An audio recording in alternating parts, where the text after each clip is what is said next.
kepala sekolah, yang terhormat Bapak Ibu Guru pendamping calon guru penggerak, yang terhormat Bapak Ibu Guru sekalian, terima kasih atas waktu yang telah disediakan untuk kami, katakanlah ini sharing, membagi sedikit apa yang sudah kami dapatkan selama kurang lebih 1 bulan kami mengikuti pelatihan calon masih CGP Bapak Ibu, calon guru penggerak.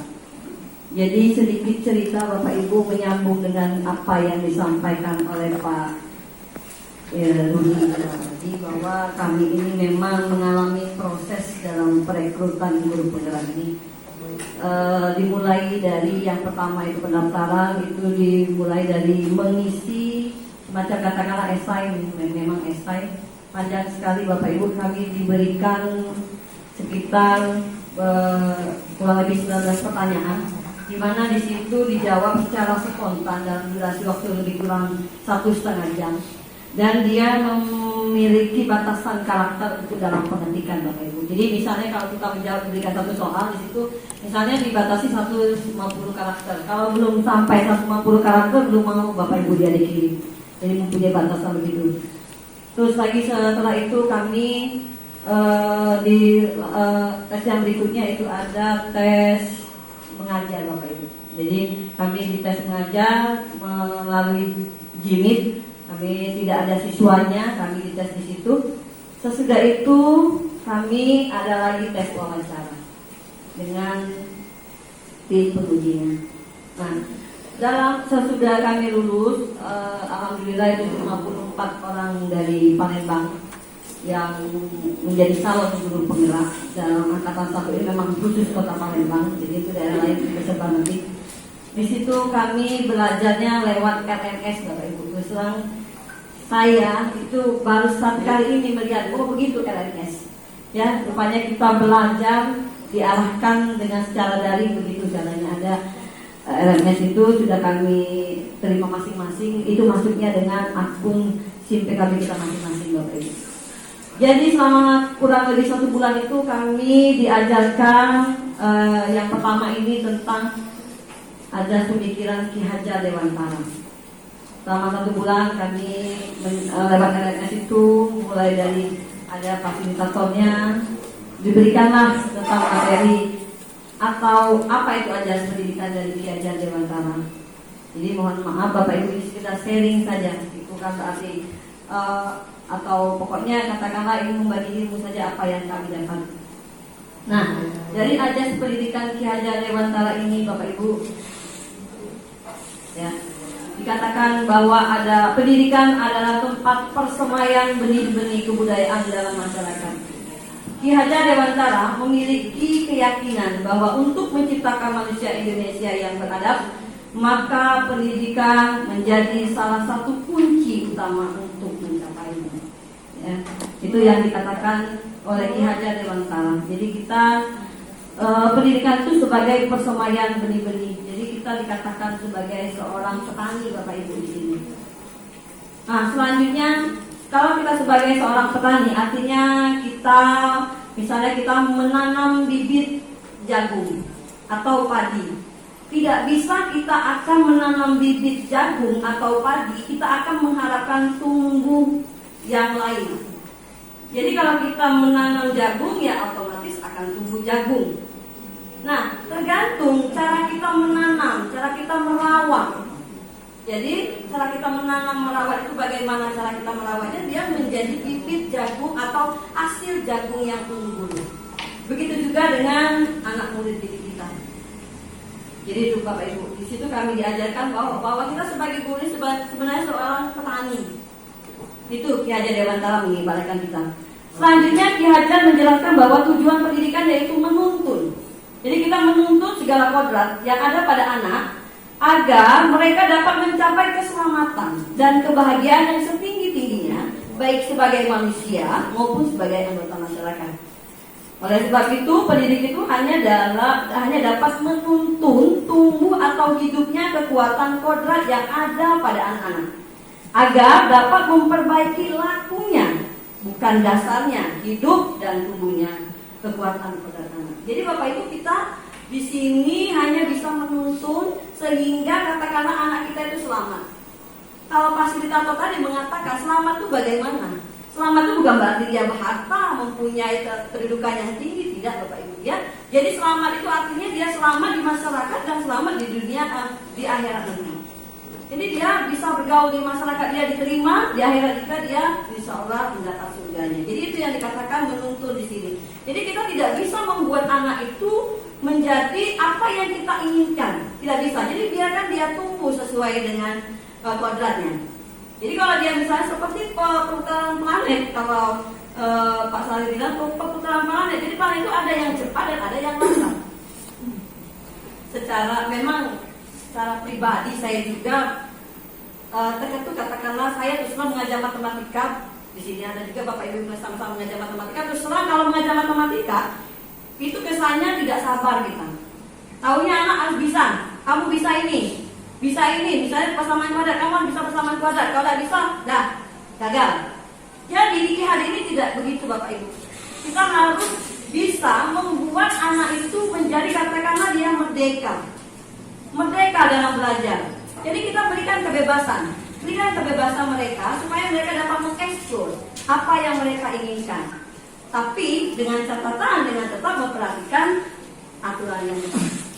Jadi itu Bapak Ibu ya. Jadi kita hanya menuntut saja. Jadi kita memang sebagai guru di sini, terus terang saya juga baru berarti salah selama ini saya. Pokoknya kalau ngajar, kalau ibaratnya sudah nyampe materi, puasnya rasanya. Beri jola budak tak ngerti atau tidak. Pokoknya kalau itu puas rasanya. Pokoknya kamu harus ini menurut aturan. Begitu masuk kelas, anak-anak tolong diam. Kita perhatikan ini materi. Kalau ada repot, dimarah. Itu tidak boleh Bapak Ibu di sini. Kita harus memerdekakan mereka. Silakan mereka mengeksplornya. Apa yang mereka punya, itu kita hargai semua Bapak Ibu. Jadi kita harus memandang mereka ya sesuai dengan kemampuannya. Begitu juga kita mendidik anak kita misalnya di rumah. Terus terang saya juga merasa tertampar juga dengan saya mengikuti ini. Ada satu saya tahu, berarti saya ini selama ini salah. Baik mendidik anak saya secara pribadi ataupun murid-murid saya. Salah saya. Saya kadang-kadang di mindset saya orang yang hebat tuh selalu juara tampil di depan. Rupanya itu harus dirubah mindset itu. Itu tidak benar. Jadi apapun yang mereka ini lakukan dan mereka mampu di situ, itu yang kita dukung, itu yang kita dorong. Jadi kita di sini kan kejadian antara itu sekarang kita jadikan guru sebagai penyemangat dan pendorong apa yang mereka maui, sehingga mereka tumbuh sesuai dengan kodratnya, Jadi kalau jagung ya jadi jagung, tidak jagung jadi jeruk, jagung jadi padi, tidak harus begitu, tidak boleh dalam kejadian antara, sesuai dengan kodratnya. Jadi kita terima apapun yang ada dengan anak didik kita dan anak kita pribadi harus kita terima. Mungkin Bapak Ibu sudah ada video yang sudah di-share itu, ada satu anak yang mengalami gangguan urutnya yang loncat-loncat begitu, ya dikatakan begitu. Dia dikatakan oleh orang tua, kamu bodoh ini. Pokoknya kalau tidak mencapai satu kompetensi itu dikatakan dia bodoh. Di mindset kejadian tidak boleh lagi Bapak Ibu. Itu kita lakukan. Jadi kita harus menerima apapun yang ada dengan anak kita, kita terima. Kita sayangi. Bagaimana Bapak Ibu apalagi sekarang lagi ngetren bunga-bunga. Kan merawatnya sayang betul, dikasih pupuk, yang belum ganggu di bersih-bersihin, ya kan? Jadi kalau seandainya dia bunga matahari, apakah bisa jadi bunga mawar? Atau bisa jadi anggrek? Tidak bisa kan? Tetap matahari, tetap mawar, tetap anggrek. Itu bayangannya. Jadi kita tidak bisa Bapak Ibu memaksakan dia menjadi mawar, besok kau jadi anggrek. Jadi pendidikan aku jadi ini. Tidak boleh. Jadi kita terima, kita syukurin. Apapun bentuk anak didik kita ini kita terima. Memang terus terang kalau apalagi matematika, kalau rasanya ada ini, Masya Allah, anak susahnya ngajar. Apalagi Bapak Ibu terus terang Pak Rudi dan Bu Ira, kami apalagi ada di IPS terus terang. Waduh, kalau anak-anaknya ini. Tapi itu sejak saya mengenal ini, salah selama ini saya berarti. Apalagi dalam soal saya kasih ke sana, satu kelas. Itu tidak boleh kita melakukan seperti itu. Nah, di sinilah usaha kita bagaimana membuat pengajaran itu menjadi mereka benar-benar merdeka di situ. Benar-benar mereka enjoy, menikmati pelajaran kita, mengikuti pelajaran kita. Jadi mereka sampai mencapai kompetensi tertentu. Apa kemampuan kita? Kita tinggal dorong saja Bapak Ibu. Jadi sinilah tugas kita sebagai guru, berarti kita melihat, oh anak ini bagusnya di mana? Kita dorong. Jangan kita katakan mungkin dia tidak mampu di matematika, mungkin hal lain dia lebih hebat. Seperti yang anak tadi, yang dia yang lompat-lompat huruf tadi itu melihatnya dia tidak bisa apa-apa katanya. Orang tua mengatakan boleh, tapi ternyata dia jago lukis. Di situ menunjukkan bahwa benar-benar kita tertampar dengan video itu. Selama ini kita menganggap kalau tidak juara, tidak tampil, tidak hebat. Ya, tidak harus itu. Jadi kalau tidak juara itu, walaupun dia katakan memang perankingan itu saya setuju, tidak perlu ada di kelas kita, karena itu mendiskreditkan anak-anak. Ya, jadi kalau seandainya kita memberikan ranking, artinya memang sih di satu sisi mungkin ada yang merasa, ya Bapak Ibu, jadi di satu sisi mungkin ada yang merasa, oh hebat aku nih ranking ini. Tapi bagaimana anak-anak kita yang rankingnya bawah? Dia rasanya, waduh, saya ini bagaimana ini rasanya? Kok saya ini nggak bisa apa-apa? Artinya kita membuat pikiran mereka jadinya ya down. Nah inilah tugas kita Bapak Ibu. Mari kita bersama-sama mengubah mindset kita, pikiran kita mulai dari sekarang. Baik mendidik anak murid kita di kelas nanti, insya Allah kalau sudah selesai dari ini, sudah selesai dari ini kita tatap muka, mari sedikit-sedikit. Mungkin ada rekan guru pasti yang sudah melakukannya dengan baik. Mungkin mereka itu. Tapi terus terang saya pribadi ini belum. Saya pribadi terus terang belum. Saya menganggap bahwa anak kita hebat, dia bisa jawab soal. Anak yang ini masih belum bisa, dia belum mampu kompetensinya. Tapi sekarang harus diubah mindset itu Bapak Ibu. Jadi kita harus memandang anak secara sama, sesuai dengan kodratnya, sesuai dengan ya katakanlah kalau planet tadi ya, kalau dia planetnya yang cepat, ya cepat. Mars dengan Pluto nggak bisa disamakan. Ya, jadi kita harus mulai mengubah mindset kita Bapak Ibu. Nah, adapun kaitannya, jadi ini saya secara global saja Bapak Ibu ya, langsung saja ya, ini sudah saya jelaskan juga tadi. Nah, selanjutnya apa sebenarnya aksi nyata saya? Aksi nyata saya, Bapak Ibu ya, saya lihat ininya lagi.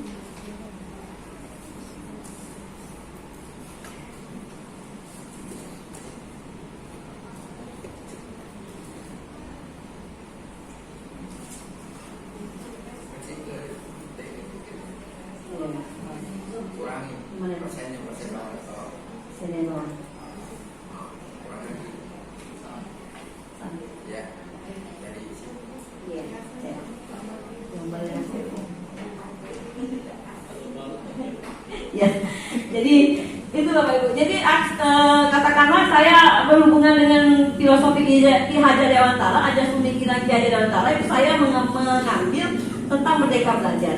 Seperti kita ketahui, kita sekarang kan lagi mengadakan kegiatan pembelajaran jarak jauh, ya, learning from home katakanlah Bapak Ibu. Selanjutnya di sini, nah itu ada konsep merdeka belajar. Bagaimana konsep merdeka belajar? Itu dapat dipersepsikan sebagai upaya untuk menciptakan suatu lingkungan belajar yang bebas untuk berekspresi, bebas dan berbagai hambatan, terutama tekanan psikologis. Bagi guru, dengan memiliki kebebasan tersebut lebih fokus untuk memaksimalkan pada pembelajaran guna mencapai tujuan atau goal oriented pendidikan nasional, namun tetap dalam rambu kaidah kurikulum. Selanjutnya bagi siswa bebas untuk berekspresi selama menempuh proses pembelajaran di sekolah, namun tetap mengikuti kaidah yang diatur yang sesuai di sekolah. Jadi seperti yang tadi sudah saya katakan di depan, merdeka belajar. Nah, selanjutnya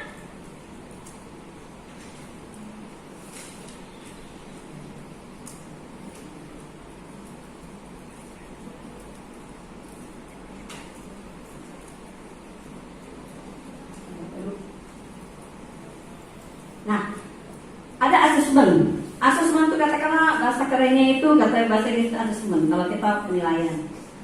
Penilaian sebenarnya di PJJ ini itu harus ada penilaian, tidak PJJ juga harus dilakukan penilaian kognitif dan non kognitif.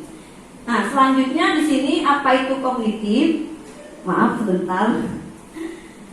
Nah, asesmen non kognitif itu Bapak Ibu ditujukan mengukur aspek psikologis dan kondisi emosional siswa seperti kesejahteraan, psikologis dan sosial, kesenangan siswa selama belajar dari rumah, serta kondisi keluarga siswa.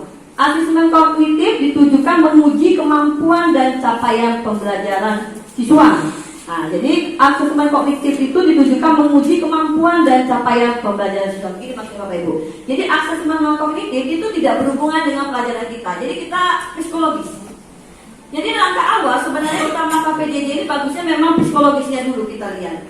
Nah, jadi saya selama ini Bapak Ibu terus terang ini katakanlah sangat beruntung sekali berkat katakanlah ada semacam hikmah di balik PJJ ini, pandemi ini. Saya lebih banyak berkutat di laptop, di IT ini, saya lebih banyak di situ.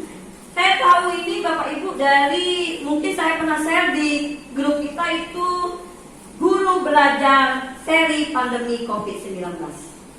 Jadi ini saya lihat di situ Bapak Ibu, ada non kognitif. Saya lihat berapa video-video dari luar sana, oh mereka rupanya selama kelas pembelajaran tidak harus pelajaran yang dinilai, tidak harus materi yang dinilai, rupanya harus ada psikologi.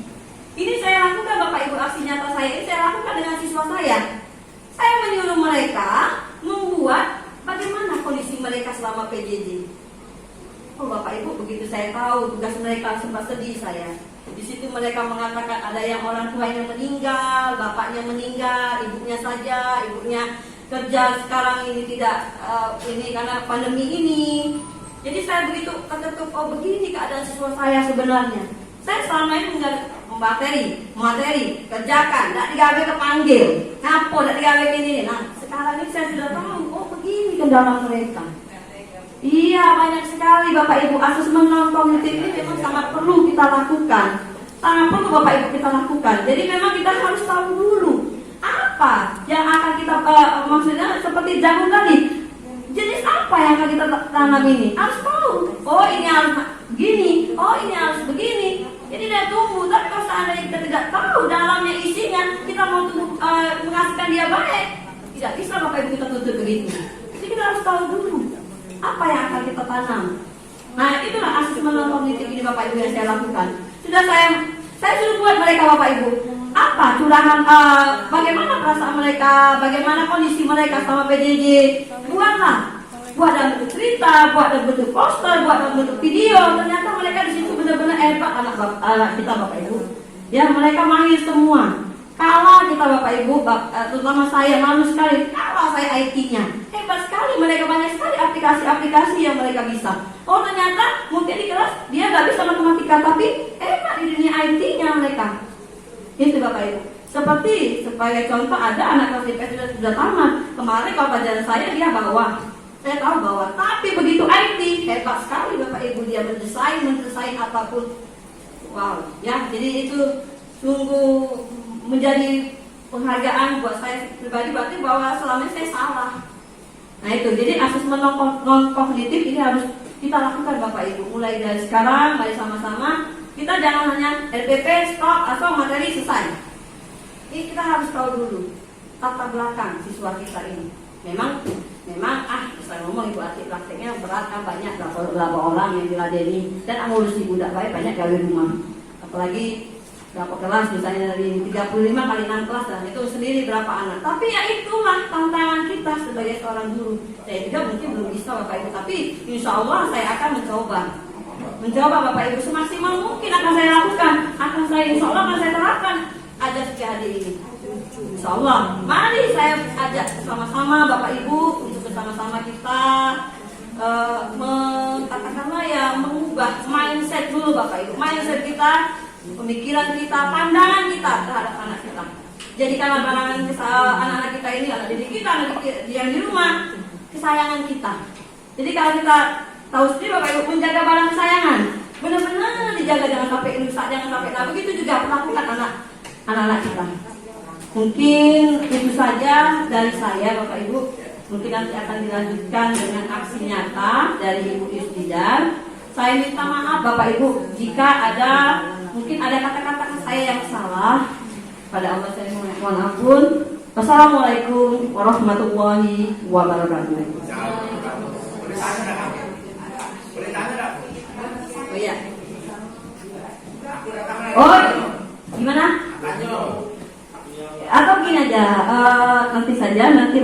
begini Pak Putri, maksudnya biar Ibu Yusnida dulu menampilkan apa aksi nyatanya, nanti kami berdua itu mungkin mencoba nanti menjawab ya apa yang ditanya. Ya nanti insya Allah nanti akan jawab, atau mungkin saya minta Ibu Bapak pendamping kami untuk ini.